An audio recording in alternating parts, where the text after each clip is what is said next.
È molto interessante quello che dici, Sebastiano, perché come presenti tu le cose sembra che ci sia una grande, direi, naturalezza, nel senso che queste pratiche, queste tecniche non sono qualcosa che si oppone o va in una direzione diversa rispetto a quello che già fa la natura a suo modo.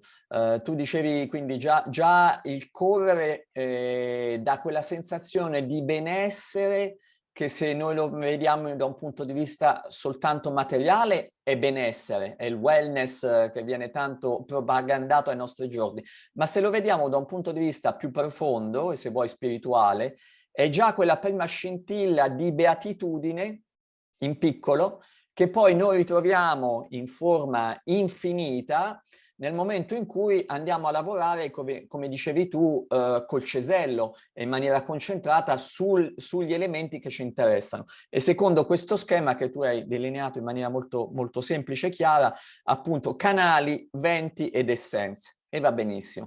Allora, quello che tu dici, tra le righe, quello che io leggo rispetto a quello che tu dici, che ci sono due elementi importanti che tu hai messo in evidenza. Il primo è che se uno è interessato al Tantra, in un modo o nell'altro deve fare i conti con le proprie emozioni, perché hai parlato spesso di beatitudine, hai parlato spesso di una parola tabù nel nostro tempo, ma poi magari spiegheremo perché è un tabù, che è quella di piacere.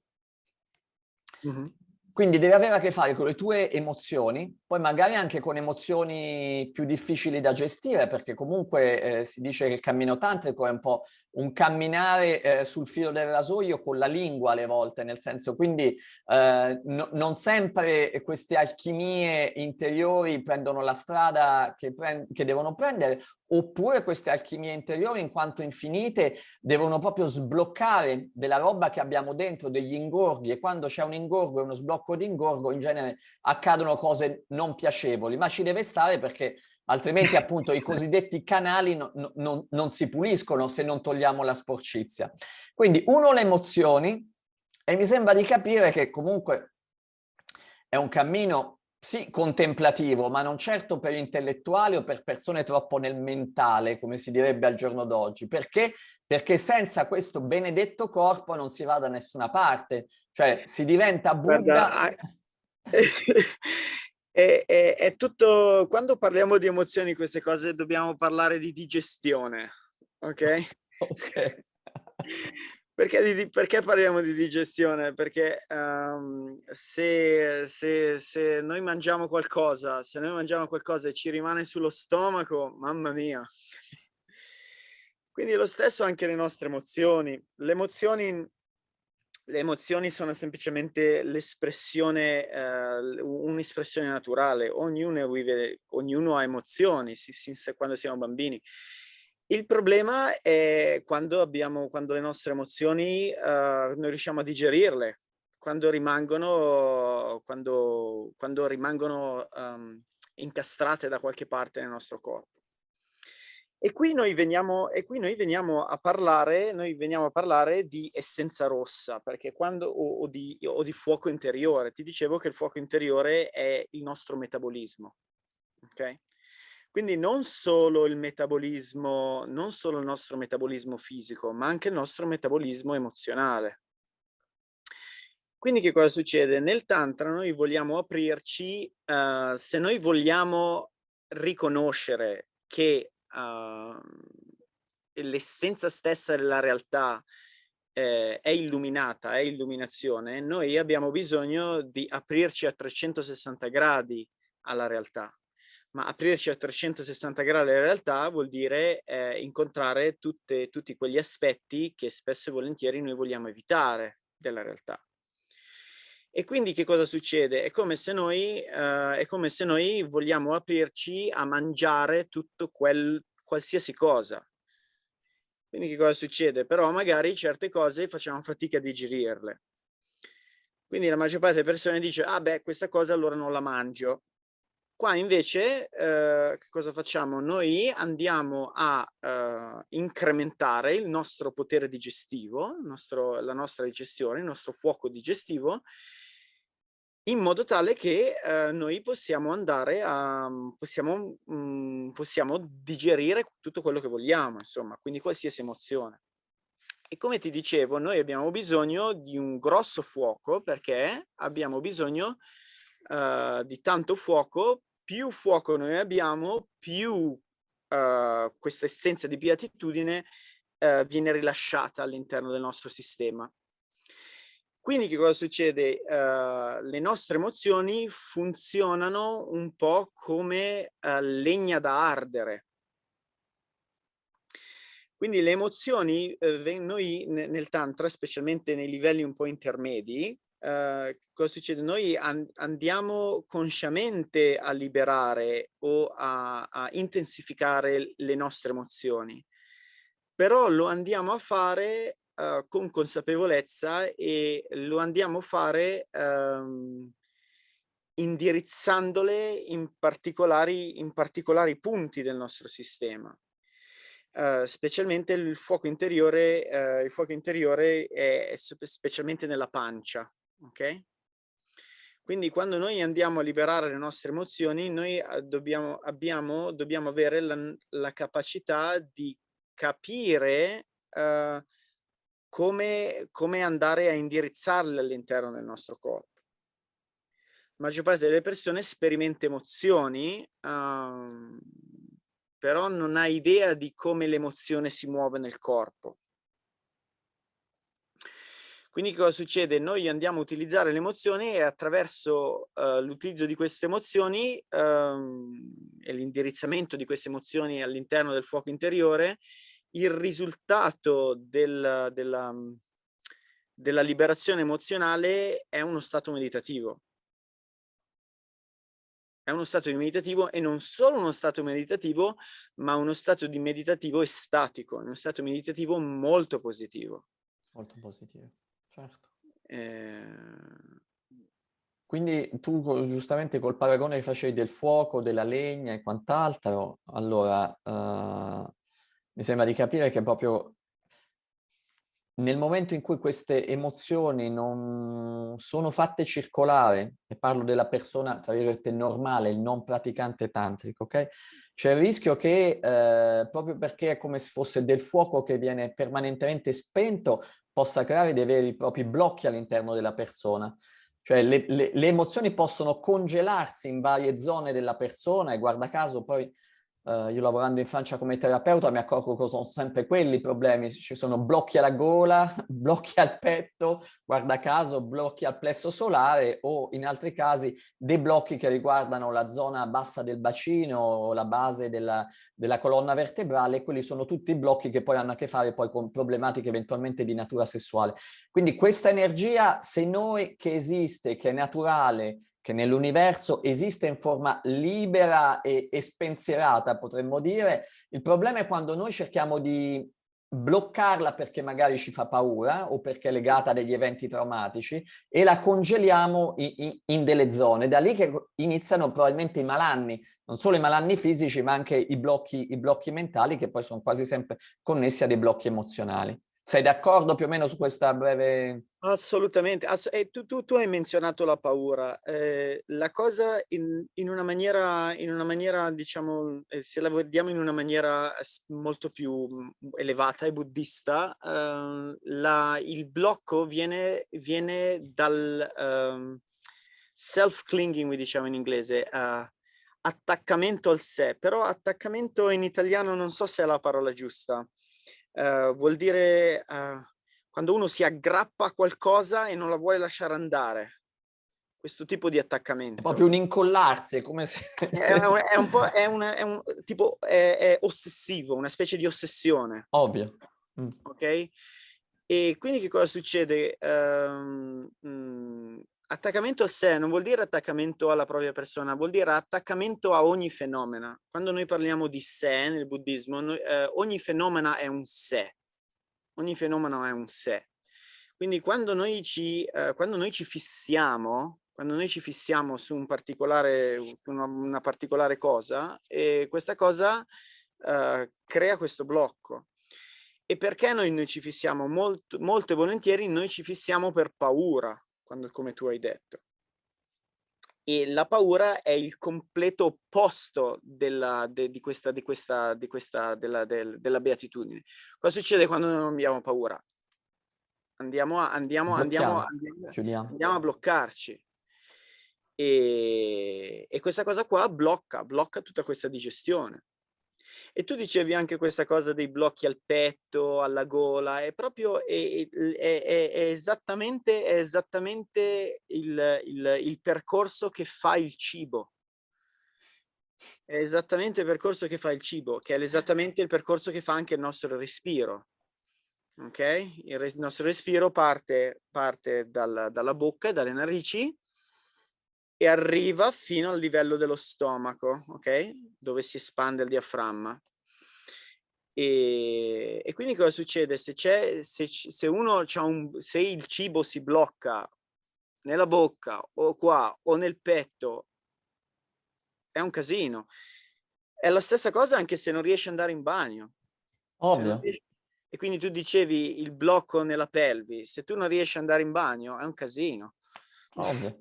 Non a caso i tibetani parlano di vento discendente, che è proprio questo vento sottile che è connesso alla capacità di evacuazione, quindi evacuazione degli escrementi e quant'altro. Quindi ogni funzione organica è legata a un elemento di un funzionamento, diciamo, delle energie sottili. È interessante perché a vari livelli, perdona, ti dico Sì, questo, sì. ma semplicemente così almeno abbiamo Prego. una tavola per allargare la discussione a cose secondo me interessantissime che stai dicendo. C'è il livello mentale, il livello energetico e il livello fisico e tutti e tre viaggiano in sintonia. Per cui se c'è un blocco mentale, spesso e volentieri si riverbera a livello energetico e poi per ricaduta a livello fisico. E ugualmente se c'è un blocco fisico non fa circolare l'energia e anche la mente non ha quella apertura o quella fluidità che sarebbe necessaria perché funzionasse al meglio. Assolutamente. E guarda, la pratica dello Tsalung Tigle, il bello di questa cosa è che noi andiamo a lavorare sull'hardware e non tanto sul software. Quindi al principio quando io insegno, prima di insegnare visualizzazione dell'energia o cose del genere, io insegno alle persone a sentire il loro processo fisiologico. E quindi cosa succede? Quando tu poi dopo vai a avere visualizzazioni energetiche sul processo fisiologico, allora le cose funzionano molto bene. Che tante volte anche le persone vogliono parlare di energia, sono molto nel mentale e creano delle cose mentali che sono distaccate dal processo fisiologico del corpo. E quindi in realtà proprio l'obiettivo anche di queste pratiche è unificare tutti questi livelli, quindi non è trascendere il fisico, ma è unificarli unificarli e connetterli in una maniera funzionale, in una maniera molto naturale, insomma.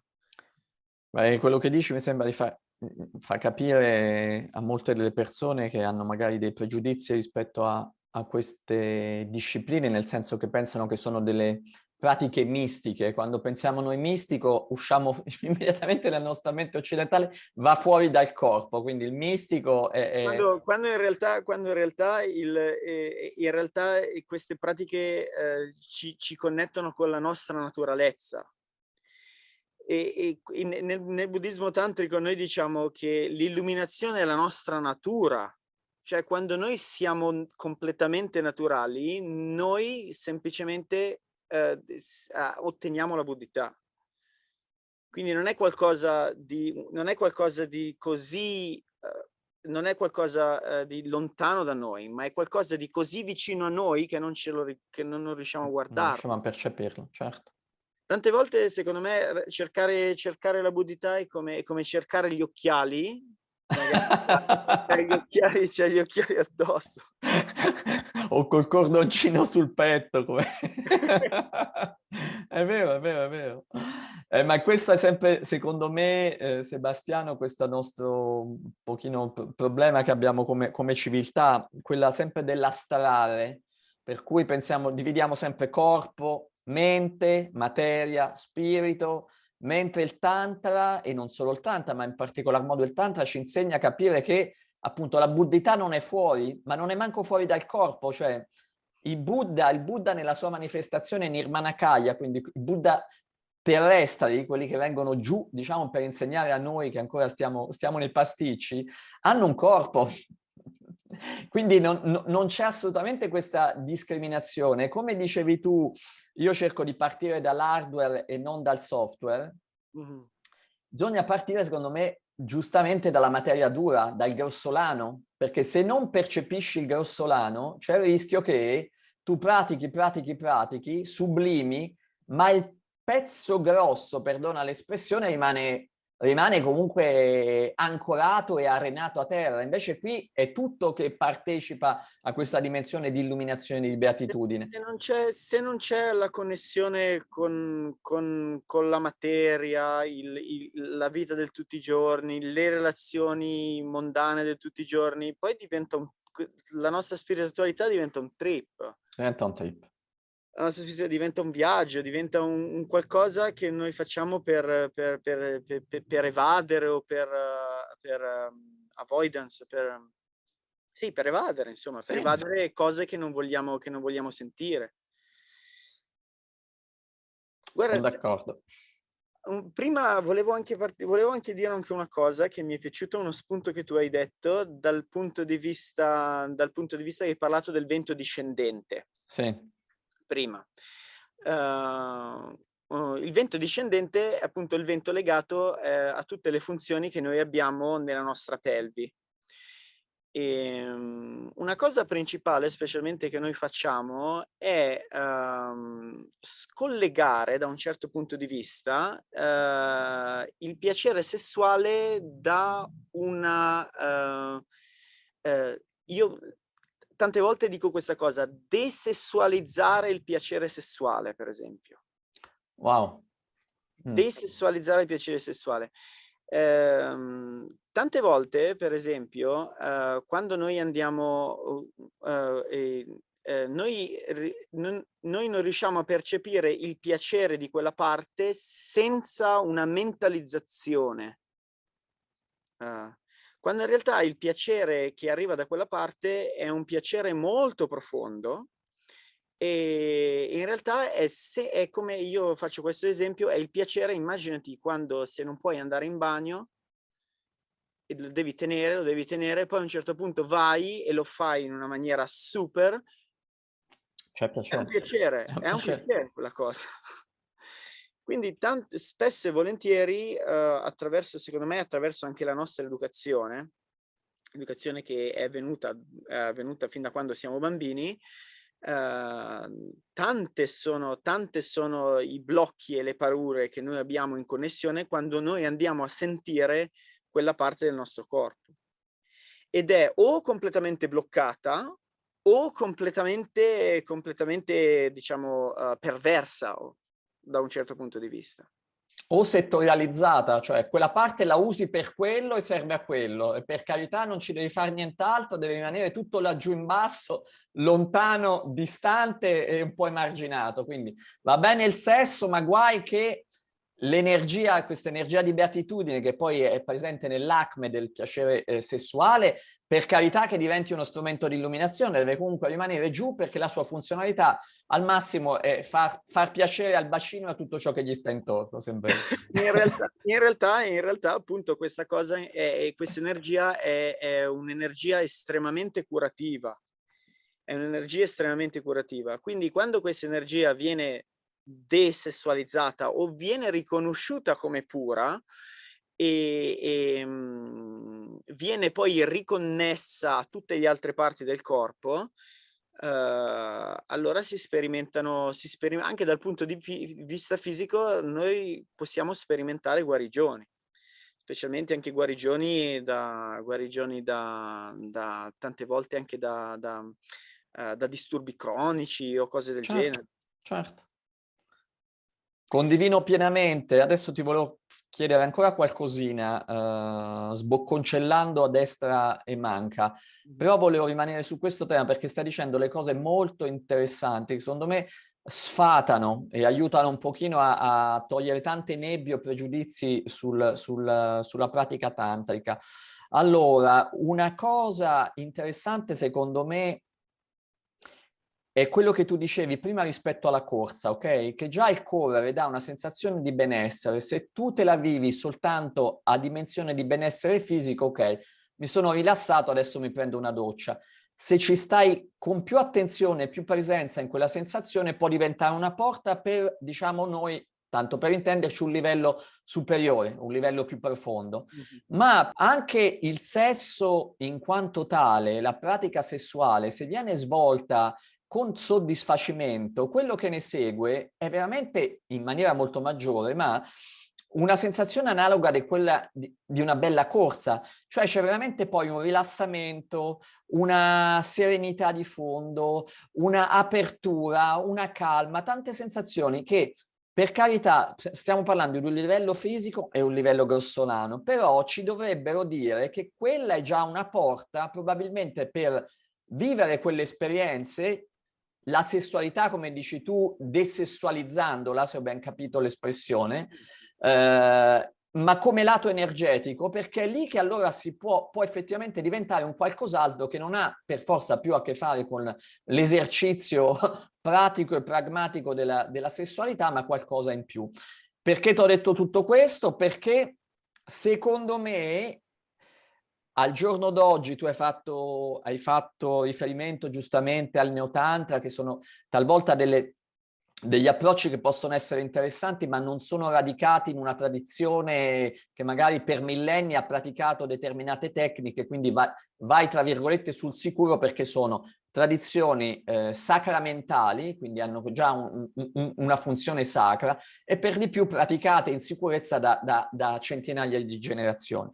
Quindi il rischio è che talvolta tutto il discorso che stai facendo tu, molto alto, venga Mh-mh. però tutto riportato in basso, nel senso, ah, ho capito, il tantra è fare bene il sesso e trovare il massimo piacere nel sesso. Allora, siccome questo è un punto spesso affrontato e un po' delicato, tu cosa te la senti di dire? Non penso che tu stai praticando il cammino tantrico per avere più piacere sessuale o unicamente per avere più piacere sessuale o per avere, perdona, intanto stiamo un po' giocando con le parole, Assolutamente. centinaia di concubine a cui, come si dice, donare piacere e tu nello stesso tempo senza dover eiaculare, perché poi spesso i miti che ci sono sul tantrismo e sulle pratiche tantriche ce ne sono di tutti i colori. Ti volevo portare qua, è un terreno un po' difficile, spero di essermi spiegato Assolutamente. bene, ma è importante per chi ci ascolta, se no c'è il rischio che tutto quello che hai detto tu fino adesso viene messo a me nel cestino della spazzatura perché non viene capito nella sua livello sublime. Allora possiamo ah,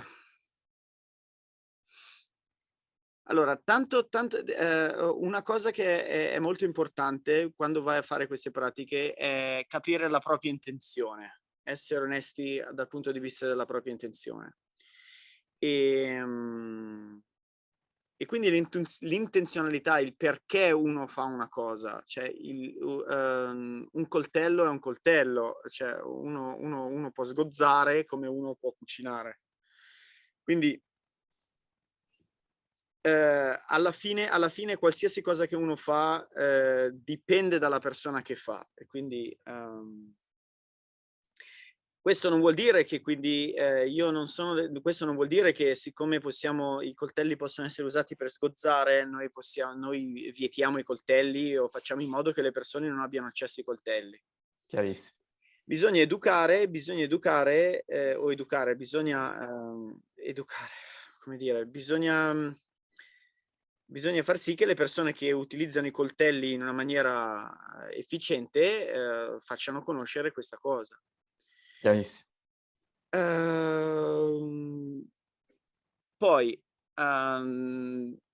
dal punto di vista una persona che, se una persona vuole utilizzare tecniche tantriche per avere maggiore soddisfazione nella propria sessualità, ben venga dal mio punto di vista.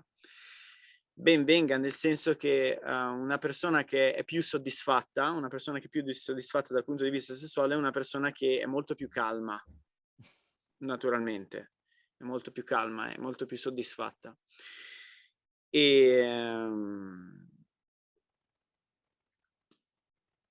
in questo, dal nostro punto di vista, in questa tradizione, generalmente la pratica sessuale, quindi queste pratiche di Tsalung possono essere fatte anche in coppia. Anzi, in realtà trovano il loro completamento nella pratica in coppia. Però la pratica in coppia viene fatta dopo che uno è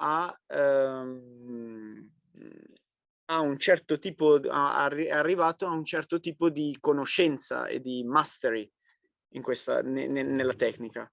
Non solo dal punto di vista tecnico, ma anche dal punto di vista spirituale.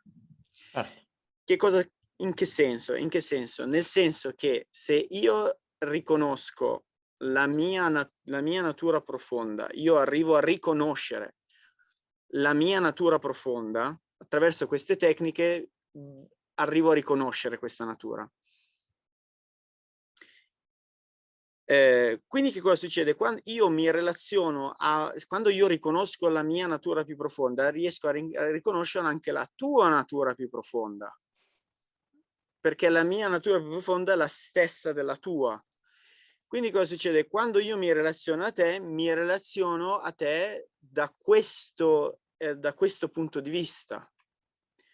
Quindi che cosa succede? Quando due persone ingaggiano in quello che si chiama Karma Mudra, lo ingaggiano non dal punto di vista di un'identificazione nella loro manifestazione karmica. La mia manifestazione karmica è Sebastiano, ok? Ma la mia natura più profonda va al di là di Sebastiano. È qualcosa che trascende la vita e la morte. E quindi cosa succede? Se io mi relaziono attraverso con la mia identificazione del sé è basata su questa consapevolezza e non sull'identificazione della mia natura karmica, allora le cose sono differenti. E qua noi torniamo al principio, di quello che dicevamo al principio, proprio perché quando se noi abbiamo un gruppo di persone, tutto questo gruppo di persone si relazionano tra di loro nella base della consapevolezza della loro natura più profonda, le cose che vengono a creare sono molto diverse che se si relazionano attraverso quello che ci hanno scritto sulla carta d'identità, per dire. Certo, capito perfettamente. Chiaro. In realtà io in questo momento, in questa intervista non vado a parlare direttamente o a point out, come possiamo dire in italiano? A mettere il dito su? No, mettere il dito, a indicare la nostra natura più profonda. Ok. Non andiamo a indicarla perché? Perché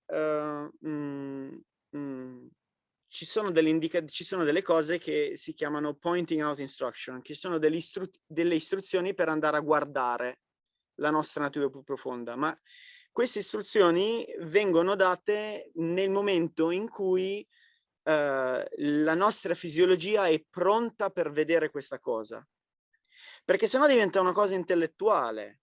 Facciamo semplicemente della filosofia. Per esempio c'è un bellissimo testo, si chiama la Mahamudra, il grande sigillo del Gange di Tilopa. Ok? È un testo sulla non dualità buddista, è bellissimo. Tu lo leggi e sono queste istruzioni, insomma, per andare a essere consapevoli della nostra natura profonda. E alla fine, che cosa ti dice? Alla fine ti dice, se tu non riesci a capire questa cosa che sto dicendo, fai la pratica tantrica con una consorte. Perché? Perché come tu dicevi, alla fine del nostro, alla fine di fare l'amore con una persona, il nostro sistema fisiologico è estremamente caldo, il nostro cuore è molto aperto, siamo molto soddisfatti, molto rilassati, e in quel momento abbiamo l'opportunità, per riconoscere questa cosa, riconoscere. Nel buddismo noi abbiamo samatha e vipassana. Samatha vuol dire la concentrazione meditativa. Però la liberazione non arriva da questo stato meditativo, la liberazione arriva viene detto in inglese penetrative insight, L'intuizione penetrante? Qualcosa da del genere? un'intuizione penetrante. Mm, E l'intuizione penetrante può essere, noi possiamo arrivare a questa intuizione solamente se la nostra mente è calma. è calmo. Se la nostra mente è meditativa. Quindi noi utilizziamo tutte queste tecniche tantriche per arrivare a un certo stato meditativo. Ma con questo stato meditativo noi andiamo ad arrivare a questa sorta di stato di eureka, tipo, Ah, adesso capisco. Però questa cosa che tu vai a capire è una cosa che non dipende dal tuo stato meditativo, è una cosa che c'è da sempre. da sempre. Quindi tante volte io dico, l'illuminazione non è uno stato, l'illuminazione è la natura di ogni stato, di qualsiasi stato. Ma per capire questa natura abbiamo bisogno di un particolare stato, è una cosa un po' paradossale. Ti volevo domandare, siccome hai fatto questa interessantissima digressione, io sono partito un po' parlando del sesso, della sessualità come digressione. E poi tu hai fatto l'esempio appunto delle pratiche tantriche con una consorte tantrica. Mi permetto di fare una parentesi per le persone che non hanno molta dimestichezza con questo genere di gergo. Nel momento in cui c'è una pratica tantrica con consorte, lo stile dell'operazione è simile a quella di un praticante da solo che c'è un'intensificazione proprio perché c'è una consorte. E lo scopo rimane lo stesso ed è quello che diceva Sebastiano, cioè fare in modo che questa essenza materna, femminile e legata all'elemento fuoco che si trova nella zona bassa del corpo, possa bruciare e divampare in maniera tale che, salendo lungo il canale centrale, come sempre diceva Sebastiano, possa permettere la fusione, quindi il successivo gocciolamento dell'essenza maschile bianca che si trova invece in alto, in maniera tale che gocciolando, è questo gocciolare che riunisce praticamente l'alto col basso, il maschile col femminile, genera la dimensione della beatitudine. Esatto. Beatitudine la quale, su questo mi interessava portarti nuovamente, e poi ti faccio un'ultima domanda e chiudiamo, perché sennò veramente ti ho drenato troppe energie e troppo tempo. Tu parli bene di energia, di calore, di emozioni, c'è un'enorme espansione, ok? Tutto accade nel canale centrale, ma poi dal canale centrale, insomma, le cose vanno ben oltre il canale centrale. Certo. Mi sembra di capire che un'altra delle qualità fondamentali di un praticante di questo cammino non sia solo la capacità di percepire e di attivare l'energia, ma anche di avere una capacità di spazio. Se no, altrimenti questa energia che si manifesta, se non ha uno spazio entro cui manifestarsi, nuovamente viene strozzata. Quindi ci vuole grande apertura, cioè grande apertura già nell'accogliere l'energia e nell'accogliere le emozioni e fluidificarle, ma nel momento in cui si accolgono, in un qualche modo la nostra mente concettuale, il nostro ego, i nostri preconcetti devono in qualche modo scomparire, altrimenti quello che si sta generando, che è infinito, rischiamo di canalizzarlo e di farlo morire nuovamente. Ma guarda, è per quello che io ti dico, tante volte spiegare queste cose è differente. Io quando insegno, faccio teoria solamente durante gli esercizi. Ok. Perché ti dico questa cosa? Perché in realtà il nostro canale centrale è lo spazio stesso. Quindi quando noi andiamo a aprire il canale centrale in realtà si espande e si unifica con lo spazio stesso. Se la nostra natura non la troviamo nel canale centrale, è perché la nostra natura è lo spazio stesso della nostra esperienza. E direi che senza aggiungere altro, questa frase che ho detto è già abbastanza pregnante in sé. Quindi anche durante gli esercizi che uno fa, uno va a espandere questa beatitudine in tutto, quindi in tutti i sensi che uno ha. Quindi uno va a meditare, quindi uno va a scoprire che questa beatitudine in realtà non deriva da questo movimento di energie, ma questa beatitudine deriva dallo spazio stesso. E questa è una cosa più avanzata, ma ancora io vado, è solamente una parola che io sto dicendo. Se noi pratichiamo assieme e andiamo a investigare queste cose, e andiamo a pensare o a meditare su queste cose nel contesto della pratica, l'effetto è totalmente diverso. Ovvio.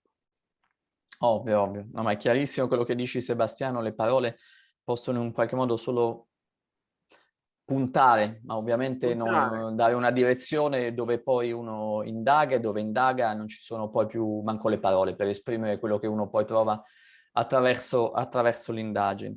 Senti Sebastiano, secondo me abbiamo fatto un bellissimo excursus, una bellissima panoramica, anche se tu dici che non sei abituato a spiegare, ma a spiegare le cose soltanto in sede degli esercizi, e quando insegni e quando fai praticare gli esercizi, mi sembra che hai illustrato molto bene anche a livello teorico tante cose, tanti punti interessanti, eviscerando dei punti che possono essere talvolta oggetto, causa di fraintendimenti quando si parla di tantrismo. Quindi ti ringrazio moltissimo della tua disponibilità, del tuo tempo, e sperando che avremo occasione magari non solo di partecipare a uno dei tuoi ritiri, ma anche magari occasione di parlare nuovamente e approfondire questi temi che sono ultra affascinanti. Grazie. Grazie Martino, grazie a tutti. Ciao.